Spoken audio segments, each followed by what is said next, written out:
Okay guys, so I've got a heater on in the shop. It's still kind of cold outside. It's supposed to get near 60 today. So I took this out and blew everything off outside real well. I'm gonna go ahead and remove the tubes real quick. If I see anything out of the ordinary, I'll let you guys know.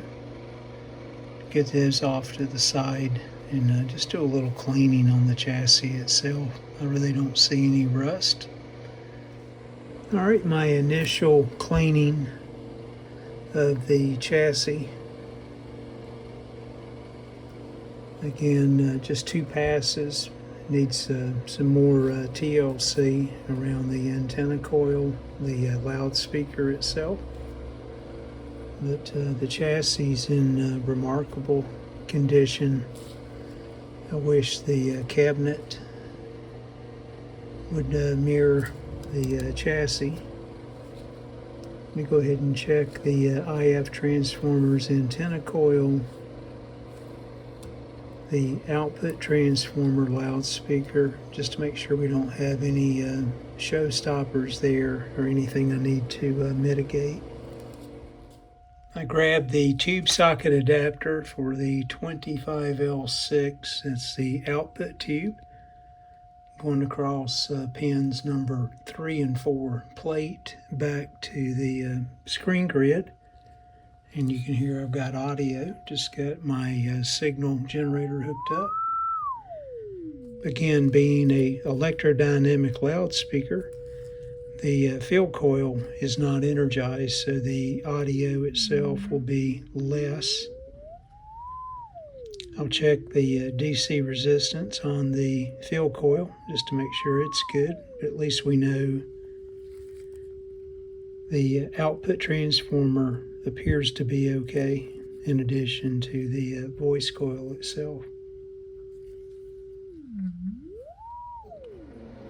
All right, let me get my LCR meter on here. Let's measure roughly what the reflected impedance would be back to the 25L6 tube, pins 3 to 4.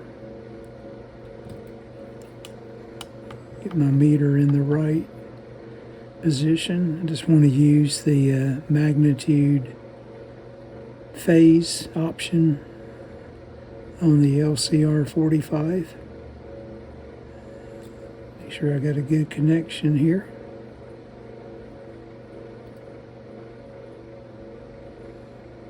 So 2800 ohms at 1 kilohertz. I think if you look at the spec for the tube, somewhere around 2000, so we should be in the ballpark there. Looks like we're in luck here as well on the field coil, reading 438 ohms, again cold. Schematic, I think, references 450 ohms. Again, testing between the cathodes of the 25 Z5, 3 and 4 are tied together. Back over to the screen grid of the 25L6. Moving along, checking the primary of this first IF transformer located here. And I'm reading 28.3 ohms DC resistance, so we're probably good there. You can reference the schematic and see my connection points. Let's check the secondary. All right, looks like the secondary is almost a match. You can see 28.7 ohms going from the grid of the IF transformer back over to the lower half of the secondary of the antenna coil. And while I'm on that point, the secondary DC resistance of the antenna coil, about 7.5 ohms or so DC resistance. You can see going from the grid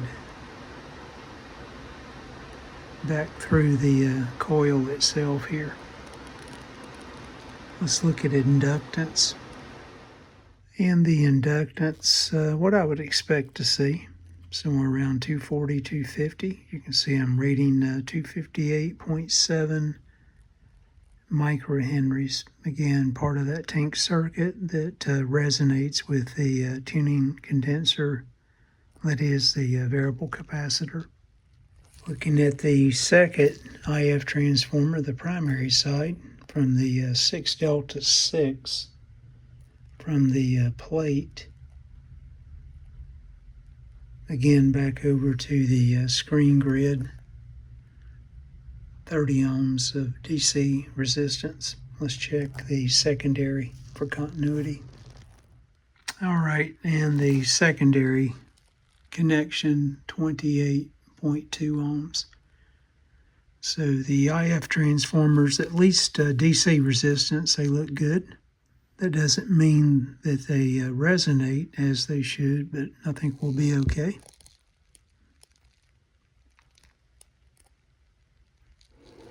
Go ahead and snip this old power cord out to where it's been spliced and taped.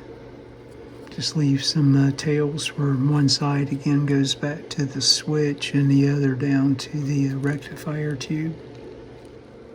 And testing the oscillator coil out of circuit, I'll reference a video here where I made a little Armstrong oscillator tester for a 6 alpha 8, and I'm using it, just jumping some wires in. I need to build an adapter for the 6 alpha 8 and use it, but you can see the oscillator coil appears to be good.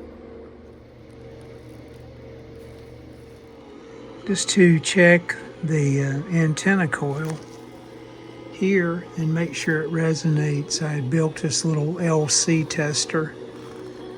I'll put a link in the video for it as well. It's a simple little circuit driving a external speaker. I can tune through the band.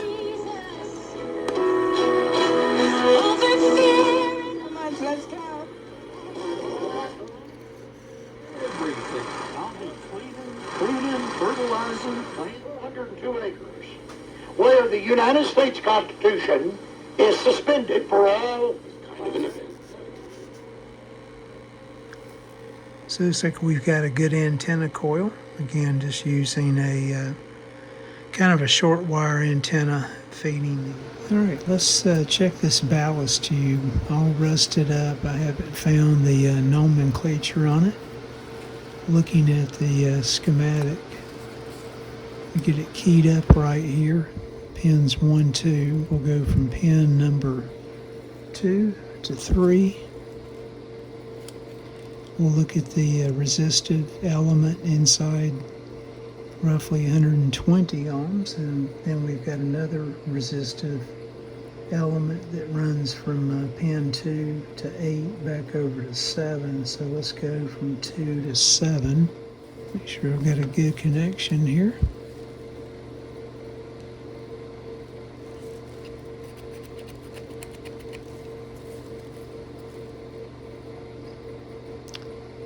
Alrighty, 204 ohms.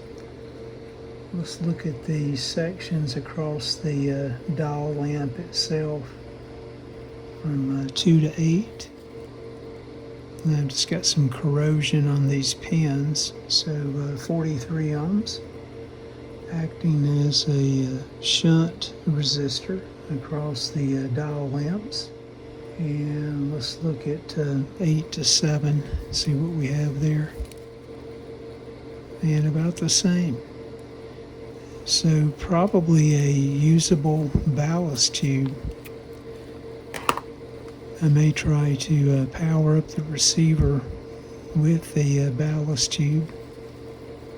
Of course, on an isolation transformer variac, looking at current closely. Looks like I can just make out some nomenclature maybe in this area. Interesting to find the ballast tube not open.